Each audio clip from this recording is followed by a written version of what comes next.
Movie പോസ്റ്ററിന്റെ പുതിയ വീഡിയോയിലേക്ക് എല്ലാവർക്കും സ്വാഗതം. ഇന്ന് എക്സ്പ്ലെയിൻ ചെയ്യുന്നത് 2022 പുറത്തിറങ്ങിയ ഹൊറർ ഷോർട്ട് ഫിലിമായ സെപ്റ്റ് അണ്ടർ ആണ്. ഇതൊരു പൊളിറ്റിക്കൽ ത്രില്ലർ ഫിലിം കൂടെയാണ്. വെറൈറ്റി ആയിട്ടുള്ള ഒരുപാട് ഷോർട്ട് ഫിലിംസ് നമ്മൾ ചാനലിൽ ചെയ്തിട്ടുണ്ട്. അത്രത്തോളം വെറൈറ്റി ആയിട്ടുള്ള ഒരു ഷോർട്ട് ഫിലിം കൂടെയാണ് സെപ്റ്റ് അണ്ടർ.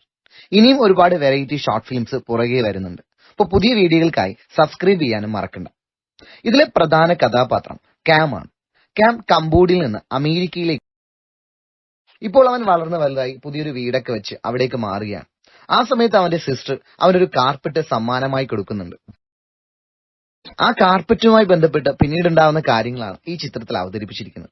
അങ്ങനെ ക്യാം അവന്റെ പുതിയ വീട്ടിലേക്ക് താമസം മാറുകയാണ്. പഴയ വീട്ടിൽ നിന്നും പഴയ സാധനങ്ങളൊക്കെ ഒരുപാട് പുതിയ വീട്ടിലേക്ക് എത്തിച്ചിട്ടുണ്ട്. അതൊക്കെ ചില ബോക്സുകൾക്കുള്ളിലാക്കി വീടിന്റെ ഫ്രണ്ടിൽ തന്നെ വച്ചിട്ടുണ്ട്. അവൻ ഓരോ ബോക്സുകളിലെ സാധനങ്ങളൊക്കെ ശ്രദ്ധയോടെ നോക്കി അകത്തേക്ക് കൊണ്ടുപോവുകയും ചെയ്യുന്നുണ്ട്. ആ സമയം അവന്റെ സിസ്റ്ററും ഒരു നൈബറും അവിടേക്ക് വരുന്നുണ്ട്. അപ്പൊ രണ്ടുപേരോട് അവൻ സംസാരിക്കുകയും വിശേഷങ്ങളൊക്കെ പറയുകയും ചെയ്യുന്നുണ്ട്. സിസ്റ്റർ അവന്റെ കുട്ടിക്കാലത്തെക്കുറിച്ചും പഴയ ഓർമ്മകളെക്കുറിച്ചും അവനോട് ഇങ്ങനെ സംസാരിച്ചു നിൽക്കുകയും ചെയ്യും. അപ്പൊ അവരോടൊക്കെ സംസാരിക്കുന്നെങ്കിലും ക്യാം സാധനങ്ങളൊക്കെ എടുത്ത് വീട്ടിൽ വെക്കുന്ന തിരക്കിലായിരുന്നു.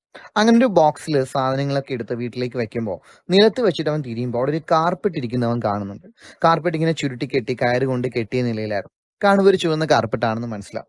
അവനിങ്ങനെ അതിൽ തന്നെ ശ്രദ്ധിച്ചിരിക്കുമ്പോൾ പുറത്തു നിന്ന് അവന്റെ സിസ്റ്റർ വിളിച്ചു പറയും, നിനക്ക് വേണ്ടി ഞാൻ കൊണ്ടുവന്ന സ്പെഷ്യൽ ഗിഫ്റ്റ് ആണ്, ഇച്ചിരി പഴയതാണെങ്കിലും അത് ഭയങ്കര വിലയുള്ളതാണ്, സ്പെഷ്യൽ ഗിഫ്റ്റ് ആണ് എന്നൊക്കെ പറയുന്നുണ്ട്. അപ്പൊ അവൻ അതിനകത്ത് ഇങ്ങനെ ശ്രദ്ധിച്ച് നോക്കിയിരിക്കുകയും ചെയ്യുന്നുണ്ട്.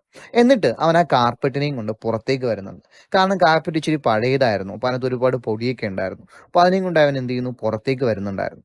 പുറത്തേക്ക് വന്നിട്ട് അതിനിങ്ങനെ താഴെ വിരിച്ചിടുന്നുണ്ട്. വിരിച്ചിടുമ്പോൾ അവനും സിസ്റ്ററും കൂടെ അതിലിങ്ങനെ നോക്കി നിൽക്കുന്നുണ്ട്. അത് നല്ല ചുവന്ന നിറത്തിലുള്ള ഒരു കാർപ്പറ്റായിരുന്നു. ചുവന്ന നിറത്തിൽ കറുത്ത പുള്ളികൾ അതിനകത്തുണ്ടായിരുന്നു. അപ്പൊ അതിൽ തന്നെ അവരിങ്ങനെ നോക്കി നിൽക്കുക, അതിലൂടെ ഇങ്ങനെ കൈ ഓടിക്കുകയും ചെയ്യുന്നുണ്ട്. എന്നിട്ട് സിസ്റ്റർ അവിടെ നിന്ന് പോകുന്നതിന് മുമ്പ് പറയുന്നു, ഇതിൽ ശരിക്കും പൊടിയാണ്, നീ ഫ്രീ ആകുമ്പോൾ എന്ത് ചെയ്യണം, ഈ പൊടിയൊക്കെ തട്ടിക്കളയണം, ഒന്ന് വാഷ് ചെയ്ത് റെഡിയാക്കി ഇടണമെന്ന് പറയുന്നുണ്ട്. എന്ന് പറഞ്ഞ് സിസ്റ്റർ അവിടെ നിന്ന് പോവുകയും ചെയ്യുന്നുണ്ട്. പിന്നീട് സിസ്റ്ററും എല്ലാവരും പോയതിനു ശേഷം അവൻ മാത്രം അവിടെ തനിച്ചാകുമ്പോൾ ആ ഒരു അശയിൽ ഈ കാർപ്പറ്റിനെ വിരിച്ചിടുന്നുണ്ട്. അപ്പോൾ വലിയ കാർപ്പറ്റ്, ആ ചുവന്ന കാർപ്പറ്റിനെ വിരിച്ചിട്ടിട്ട് അവൻ കൈ കൊണ്ട് അതിലിങ്ങനെ തട്ടുമ്പോൾ അതിൽ നിന്ന് ഇങ്ങനെ ഒരുപാട് പൊടി പോകുന്നുണ്ട്.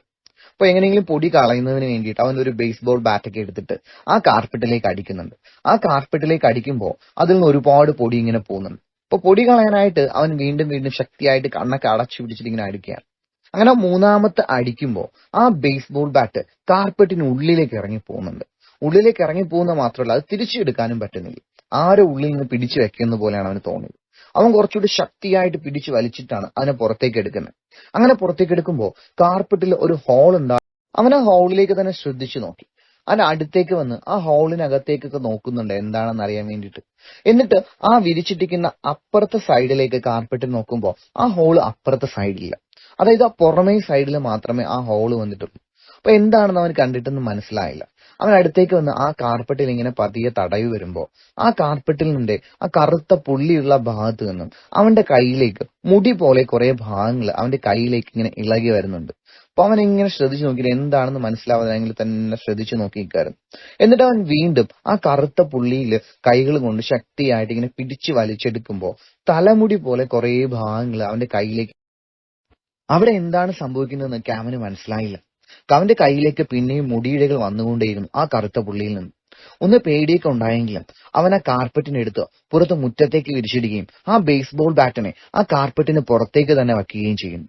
എന്നിട്ട് കുറച്ചു മാറി നിന്ന് അതിനെ തന്നെ ശ്രദ്ധിച്ചു നിൽക്കുന്നുണ്ട്, അതിൽ എന്തെങ്കിലും സംഭവിക്കുന്നുണ്ടോ എന്ന് അറിയാൻ വേണ്ടിയിട്ട്. ആ സമയത്ത് അവിടുത്തെ ലൈറ്റ് ഓഫ് ആവുകയും അവൻ ലൈറ്റ് ഓൺ ആക്കാൻ വേണ്ടിയിട്ട് വീണ്ടും കൈയും കാലും ഇങ്ങനെ കാണിക്കുന്നുണ്ട്. കാരണം അവിടുത്തെ ലൈറ്റുകളെല്ലാം സെൻസറിലായിരുന്നു. അങ്ങനെ ലൈറ്റൊക്കെ ഓൺ ആക്കിയിട്ട് തിരിഞ്ഞു നോക്കുമ്പോൾ ആ കാർപ്പറ്റിന്റെ പുറത്തുണ്ടായിരുന്ന ബേസ്ബോൾ ബാറ്റ് കാണാനില്ല. അവിടെ വേറെ ആരും ഉണ്ടായിരുന്നില്ല. അപ്പൊ എടുത്തുകൊണ്ട് പോകാനുള്ള ചാൻസ് ഒക്കെ കുറവാണ്. ഈ കാർപ്പറ്റിന് ഉള്ളിലേക്ക് ഈ ബാറ്റ് പോയതായിട്ട് അവന് മനസ്സിലായി. അവൻ ഓടി വന്ന് കാർപ്പറ്റിന് അടുത്ത് നിന്ന് ഒന്ന് ശ്രദ്ധാപൂർവ്വം അവനെ നോക്കുന്നുണ്ട്. അങ്ങനെ ശ്രദ്ധിച്ചു നിൽക്കുമ്പോൾ കാർപ്പറ്റിന്റെ ഉള്ളിൽ നിന്നും അതിന്റെ അടിയിൽ നിന്നും എന്തൊക്കെയോ സൗണ്ട് കേൾക്കുന്നതായിട്ട് അവന് തോന്നുന്നുണ്ട്. അവൻ ഓടി വന്നിട്ട് ആ കാർപ്പറ്റിലേക്ക് കയറി അതിൽ കിടന്നിട്ട് ചെവി ഇങ്ങനെ ചേർത്ത് പിടിച്ച് സൗണ്ട് എന്താണെന്ന് അറിയാൻ വേണ്ടി നിൽക്കുന്നുണ്ട്. അങ്ങനെ നിൽക്കുമ്പോൾ പെട്ടെന്ന് ലൈറ്റ് അങ്ങ് ഓഫ് ആയി പോകുന്നുണ്ട്. അപ്പൊ ലൈറ്റ് സെൻസറിലായതുകൊണ്ട് അതിനെ വീണ്ടും ഉണക്കാൻ വേണ്ടിയിട്ട് അവൻ കൈയൊക്കെ ഇങ്ങനെ ഉയർത്തി അങ്ങോട്ടും ഇങ്ങോട്ടും കാണിക്കുന്നുണ്ട്. അവിടേക്ക് പോവാതെ ആ കാർപ്പറ്റിൽ നിന്നുകൊണ്ട് തന്നെ തല തിരിച്ച് അങ്ങോട്ടേക്ക് ലൈറ്റുള്ള ഭാഗത്തേക്ക് കൈ ഇങ്ങനെ ടാറ്റ പോലേക്ക് കാണിക്കുന്നുണ്ട്. ആ സമയത്ത് പെട്ടെന്ന് കാർപ്പറ്റിൽ നിന്നും ഒരു കൈ പൊങ്ങി വരികയും അവന്റെ തല പിടിച്ച് ശക്തിയായി കാർപ്പറ്റിന് ഉള്ളിലേക്ക് താക്കുകയും ചെയ്യുന്നുണ്ട്. അവന്റെ തല ഒരു ഇരുട്ട് റൂമിലേക്ക് താന്നങ്ങ് പോകുന്നുണ്ട്. അവന് വേറൊന്നും കാണാൻ പറ്റുന്നില്ല. അവന്റെ തല മാത്രം കാർപ്പറ്റിന് അടിയിലായി പോവുകയും കൈയും കാലും ശരീരം എല്ലാം കാർപ്പറ്റിന് പുറത്ത് കിടക്കുകയും ചെയ്യുന്നുണ്ട്.